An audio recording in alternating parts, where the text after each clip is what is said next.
Ali menite, da je politika Evropske unije do tako imenovanih ilegalnih migracij, zapiranje migrantov v centre za tujce, omejevanje osebne svobode, deportacije v matične države pravična? Ja, gre za neko samozaščitno ravnanje. Jaz tukaj seveda zdaj o sami načelni politiki zelo težko kaj rečem. Jaz nisem seveda pristaš tega, da se kogarkoli omejuje.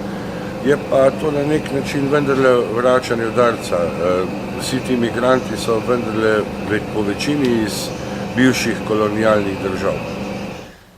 Problematična je, zaradi tega, ker ti procesi so, te migracije so ogromne, ki jim pričajo o težavah, ki imajo ljudje v svojih državah. Države, ki pa naj bi sprejemale te ljudi, pa niso pripravljene na to.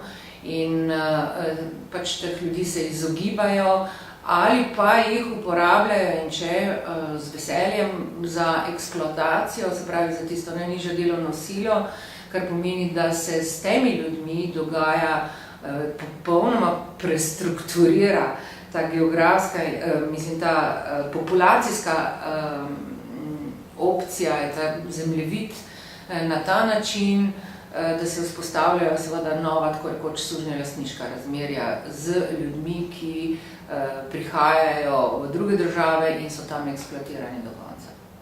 Mislim, da je pravična in pravilna, vendar po mojem mnenju še premalo ostra.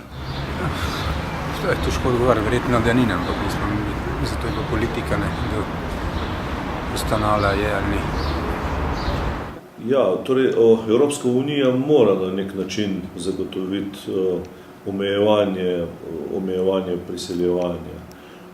Seveda je pa ob tem usporedno potrebno tudi urediti to, kar sem prej našteval, tudi za svojo avtoriteto, za svojim sodelovanjem, za pomočjo pomaga za to, da v teh deželah pride do večje demokracije, do večje osebne svobode, do večje ekonomske pravičnosti. Ja, zagotovo je problem v tem, da je treba nekaj storiti, da bi migracije bile legalne. Ilegalne migracije terjajo določene ukrepe in tudi ne ravno zapiranje, ampak nastanitev v centre za migrante, dokler se njihov status ne definira oziroma dokler ne pridobijo pravice dobivanja oziroma delovnega dovoljenja in podobno. Bi rekel, puščati migrante v državi povsem svobodne, ne da bi vedeli, kje so, koliko jih je, kaj počnejo, odkot so, čigavi, kdo od njih zagovarja, kako živijo in tako naprej, to pač ni mogoče. Nek red mora biti. Pojem pravičnosti je v tem kontekstu zelo problematičen.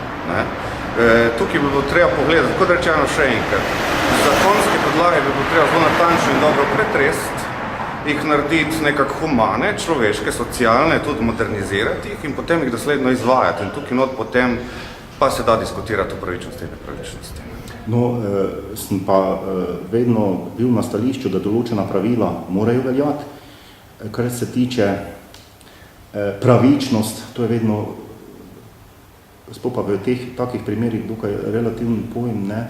Jaz sem vedno zagovarjam tole, da pravica na prvem mestu je svoboda, pravica vsakega posameznika, ampak glede na to, da v teh primerih na to še vplivajo marsikateri dejavniki in to pač moramo tudi upoštevati in Evropska unija se tudi tega drži.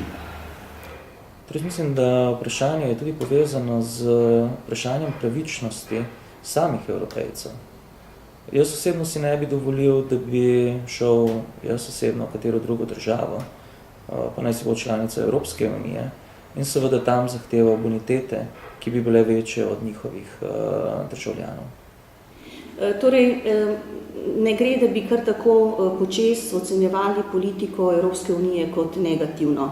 Evropska unija se je znašla v razmerah, ko je število teh imigrantov iz tovrstnih tretjih držav res tako zelo veliko, da mora na nek način te probleme reševati. In zaradi tega je nekoliko poostrila to imigrantsko politiko, kar je na nek način razumljivo. Zaveda pa se širših razsežnosti tega problema, zato je tudi v zadnjem času vse več akcij skoordiniranih in usmerjenih v to, kako pravzaprav odpraviti vzroke, zakaj toliko število ljudi prihaja iz tretjega sveta v Evropsko unijo in ravno na področju socialne kohezije, na področju sodelovanja med Evropsko unijo in Afriko, Azijo, Latinsko Ameriko je v zadnjem času prišlo do velikih premikov. Torej, Evropska unija želi zastaviti takšno politiko, da bo zajezila ta množični prihod ljudi iz tretjega sveta in da jim bo pomagala na ekonomskem področju zlasti doma, kjer so, da bi tam pomagala Evropska unija ustvariti boljše pogoje za življenje tem ljudem.